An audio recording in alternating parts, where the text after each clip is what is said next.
Trump signals willingness to back Ukrainian security guarantees. What he said.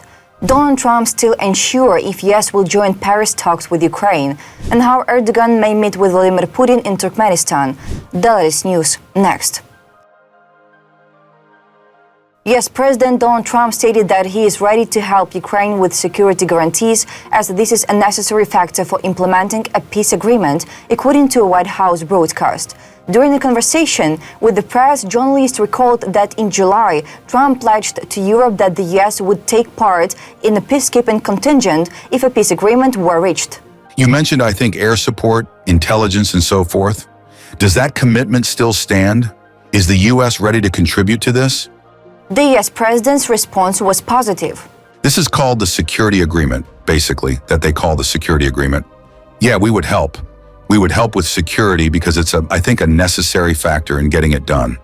At the same time, the White House chief believes that the current peace agreement is not favored by Ukrainian President Volodymyr Zelensky. I thought that we were very close with Russia to having a deal. I thought we were very close with Ukraine to having a deal. In fact, other than President Zelensky, people love the concept of the deal. That the document consists of 4 or 5 different parts, and the process is difficult because it concerns territories. On December 13th, Ukraine, the US, and the EU will hold negotiations in Paris regarding the disputed points of the plan. However, Trump has still not given a clear answer on whether American representatives will attend the meeting. Well, there's a meeting on Saturday. We'll see whether or not we attend the meeting. We said we'll attend the meeting if they think there's a good chance that they want me to attend. They want us to attend. And we'll be attending the meeting on Saturday in Europe if we think there's a good chance. And we don't want to waste a lot of time. We want it to get settled. In addition, Trump once again stated that the US has given Ukraine around $300 to $350 billion but received nothing in return. However, with his return to power, a result was achieved. I ended up getting rare earth in return, even though I didn't spend money. And we are now selling weapons to NATO. We're selling weapons at full price to NATO. They distribute those weapons probably to Ukraine for the most part. The White House chief added that the US is taking part in the war and in the negotiations because Ukraine and Europe want Washington's involvement. According to Trump, the war in Ukraine does not affect the US unless everything spirals out of control, because otherwise such situations end in world wars. But Washington does not want that.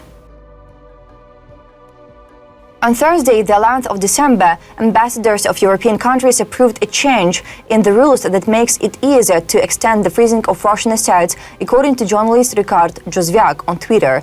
He explained that anonymity on freezing Russian assets is no longer the only option. According to him, this is a big step toward providing Ukraine with the preparations loan. To maintain the assets of the aggressor country, a qualified majority of EU member states' votes will not be sufficient. As a result, the threat of a potential veto by Hungary or any other country that could unfreeze Russian assets no longer exists. About reparations loan for Ukraine.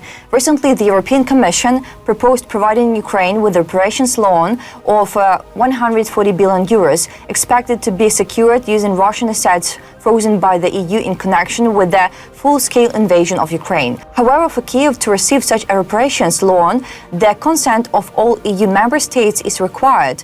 The initiative is currently blocked by Belgium, which holds the largest share of the frozen assets. Brussels is concerned about legal risks and has not yet approved the plan.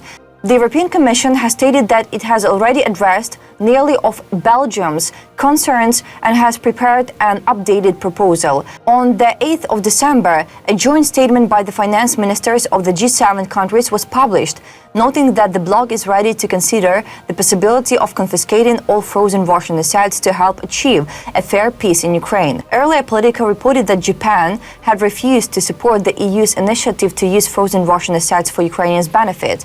Later, Japan's Ministry of Finance denied the claim that Tokyo had rejected the EU proposal on confiscating frozen assets. The administration of US President Donald Trump is forming a new coalition to reduce China's influence in the rare earth market and limit its advantages in artificial intelligence and other technologies, Politico reports. According to the outlet, the United States plans to sign the Pax-Silica Declaration today, December 12th, which will bring together Singapore, Australia, Japan, South Korea and Israel to work together to address shortages in access to key mineral resources. Later, Trump's team aims to involve more countries in the initiative. It's an industrial policy for an economic security coalition, and it's a game changer because there is no grouping today where we can get together to talk about the AI economy and how we compete with China in AI. Said about this U.S. Deputy Secretary of State for Economic Growth, Energy and the Environment, Jacob Hellberg.